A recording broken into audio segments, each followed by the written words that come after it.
Hi everyone, welcome to another new launch review, and today we'll be looking at the first residential development within Science Park 1, Lyndenwoods. Let's dive in. So a quick run through on the development summary. Lyndenwoods is located along Science Park Drive and it is in the RCR area, specifically in District 5. It's a leasehold project and the land area approximately translates to 124,000 square feet. I like that there are only 343 units. And with this configuration, you can see that it is not going to be a very dense development. So for example, Sterling Residences has about double the land size, but 1,259 units. You get 2 blocks of 24-story apartments with a 2-story basement car park. I also like that the developer was able to cater for 70% of car park lots. Increasingly, you will realize that it's harder to get developments where each unit will be assigned one car park lot. However, despite the proximity to the MRT, the developer was still able to get 70% of car park lots with EV provisions. This is great for larger units since it is expected that they have families and will require a car. The architect is ADDP, which is a household name and responsible for many developments such as Martin Modern, Piccadilly Grand, as well as Avenue South Residences. The landscape architect is Cohen Design, and some of the previous developments include Sky Habitat, Capital Spring, as well as Cane Hill 9. This is also a non-PPVC development, which will mean that you have more flexibility in customizing your unit layout. I will explain more in a later slide.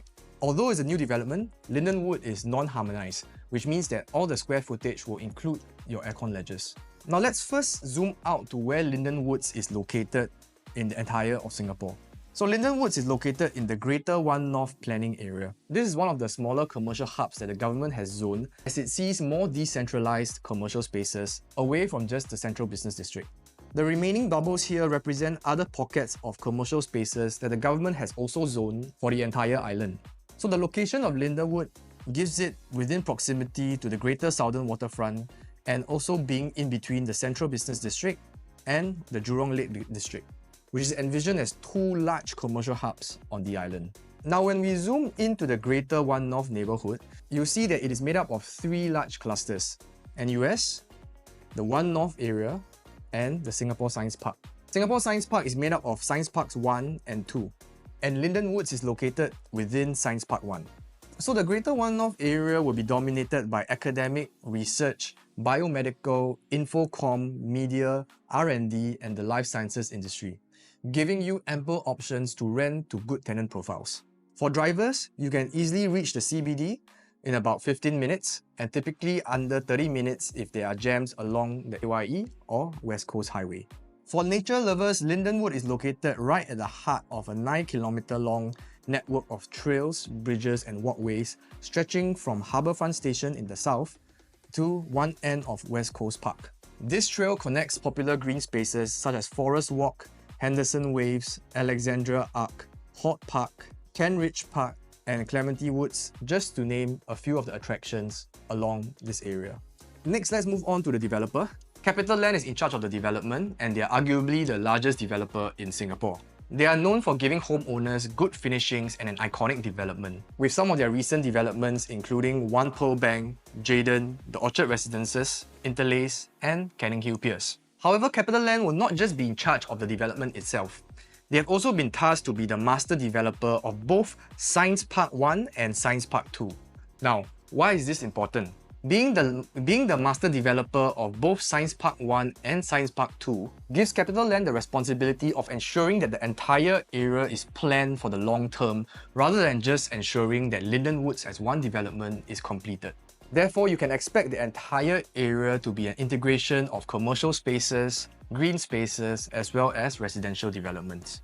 This helps to ensure that Lyndenwoods is developed with the broader neighbourhood in mind, compared to just a standalone residential development. One important point to take note is that Lyndenwoods is also the nearest residential development within the Science Park 1 area to the Kent Ridge Station. This is one perk compared to future launches in this area that will be located further away. Let's take a look at the site plan. You have 2 blocks, blocks 69 and 71. Each level is divided into 2 wings, with a maximum of 4 units per wing. This is similar to the point block concept in HDBs, giving you additional privacy. Between the blocks, you will see this space over here. The space will be used for sky terraces. which will provide more natural light and also promote wind flow along a corridor. In terms of unit mix, there are no 1-bedroom units. Unit sizes will start from a 2-bedroom and go all the way to the 4-bedroom premium. So this means that the development is catered more strongly to own-stay buyers given that there's larger unit sizes available. However, investors can also purchase the smaller 2-bedroom unit since it's also likely catered to them. What I also like is that there will be 2 lifts for each wing, which means that each lift will serve 2 units. The main gate is located here, and you have 2 additional side gates on the south of the development. What I've also drawn is the approximate distance between the nearest 2 development and the AYE, since it is probably one of the bigger concerns for the development. So the distance between the closest stack to the AYE is approximately 41 meters. This is roughly the length of 9 cars parked in a row. So the next time that you're driving along a highway and there's a jam on the opposite side of the road, this will roughly allow you to measure the length of 9 cars. However, the developer has already smartly placed your facilities nearest to the highway so as to create a longer buffer. Furthermore, apart from these 2 stacks, the other stacks will have a slightly longer buffer. Later, as I'm explaining the unit layouts, you will also see that the developer has thoughtfully given double glazed window to also help with the concern of AYE facing stacks. You will also see that all the larger units, your 3 bedrooms as well as your 4 bedroom, are facing away from the AYE except for this one stack over here. However, even for this 3-bedroom stack, you will also realize that it has the longest distance away from the AYE. Within the neighborhood, what you also have is the newest mixed-use development, Genio. And here are some of the tenant pools that you can expect. Located just a 6-minute walk away, owners of Lyndenwoods will have lots of retail and F&B options right at your doorstep. For supermarkets, the nearest FairPrice is located at NUH. So this slide just tells you the travel times that you can expect taking the MRT from Kentridge Station. So Kentridge MRT is directly connected to Genio, which means that you could potentially get to it within 6 minutes walk. Within 15 minutes on the MRT from Kentridge, you can get to places like 1 North Station, Buona Vista, Holland Village and Harbourfront. Slightly out of this 15 minutes radius, you can get to places like Jurong East, Orchard, Tanjong Pagar, Raffles Place and Marina Bay, giving you many options to unwind not just on weekday nights, but also along the weekends. This is also not including the multiple bus networks as well as expressway options if you drive. Moving on to the facilities that you can expect in Lyndenwoods, you have a 50 meters long infinity pool, kids pool, pickleball court, tennis court, and a pets play area together with lush greeneries in the development. You also have a clubhouse located here, where the gym is on the level 1, and lounge spaces and function rooms are on level 2. So this is a full set of condo facilities within the development. Once again, the developer has placed most of the facilities on the northern side to create a longer buffer away from the highway. So let's now talk a bit about a couple of the layouts. First, from the 2+ study layout, which is approximately 850 square feet, through the information that we have from the developer. So the developer is giving a more traditional layout compared to the dumbbell layout for 2-bedroom units. You'll also see that there are differences in the floor colours, which help to show you the theme that the developer is going for. In your living, dining, study and kitchen, you get a longish grey porcelain tile. In the balcony, you also get porcelain tile, except that it is of a smaller size. The master bath is finished in a darker theme, while the common bath is of a light grey theme. And you get vinyl floorings for both bedrooms. CapitaLand will also be providing zip tracks as well as a ceiling fan at the living. And the common bedroom fits a queen, while the master bedroom easily fits a king-size bed. So because the 2-bedroom stacks are facing north towards AYE, the developer has thoughtfully given double glazed windows. And this is an example of what double glazed window looks like.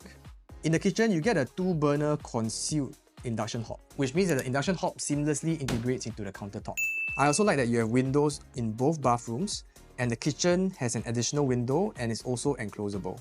This area of the kitchen will also have a glass panel, which will make the unit less boxed up and narrow. I also like that the study is a generous size, and because the development is non-PPVC, you can also customize this to widen the living and dining space. Looking at the 4-bedroom layout, you get a private lift lobby which opens up into this lobby space with a swing door. So this is nice because it gives you added privacy compared to if the private lift doors open straight into your living. The living and dining is also expansive, and the wall-to-wall distance is 6 meters long. So this width is the same length that you get for some inter-terrace homes. And because of the units facing, higher floors will also get to enjoy sea views. You get a show kitchen with an island in the middle, and the developer will also be providing glass sliding doors as an option for you to enclose your kitchen. There's also a breakfast ledge here, which means that you can have your morning cup of coffee while enjoying your view. What I like also is you'll get large format sintered stone tiles in your living and dining.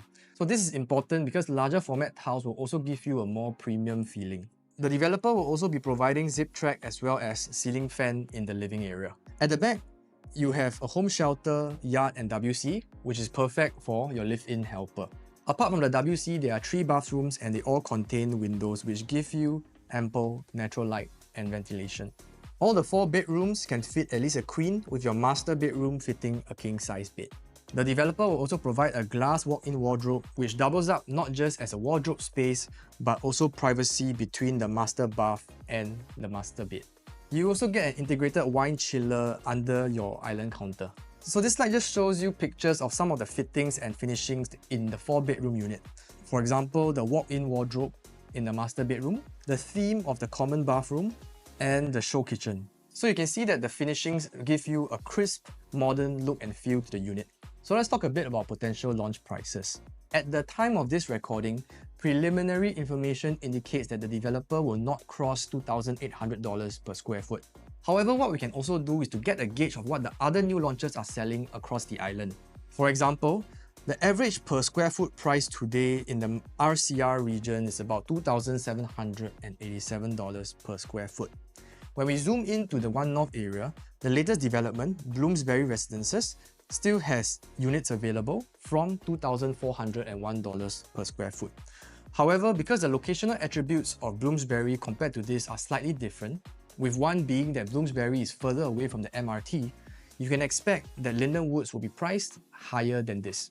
So triangulating all these 3 information, you can expect that Lyndenwoods will be priced at potentially an average of $2,600 per square foot, with higher floor units crossing the $2,700 per square foot mark. Lyndenwood offers potential home buyers a chance to own a CapitaLand home, which comes with a brand promise of living in a top-tier development. CapitaLand's master developer status in Science Parks 1 and 2 also allow the developer to control the broader vision of the neighbourhoods, which should translate to a seamless and livable built area for potential homeowners. The area is also relatively quiet, which will cater to homeowners looking for something just outside the city area but yet offering some tranquility. Rentability factors are also high, with strong tenant pools within the Greater One North area, as well as proximity to Kent Ridge Station and Geneo just beside.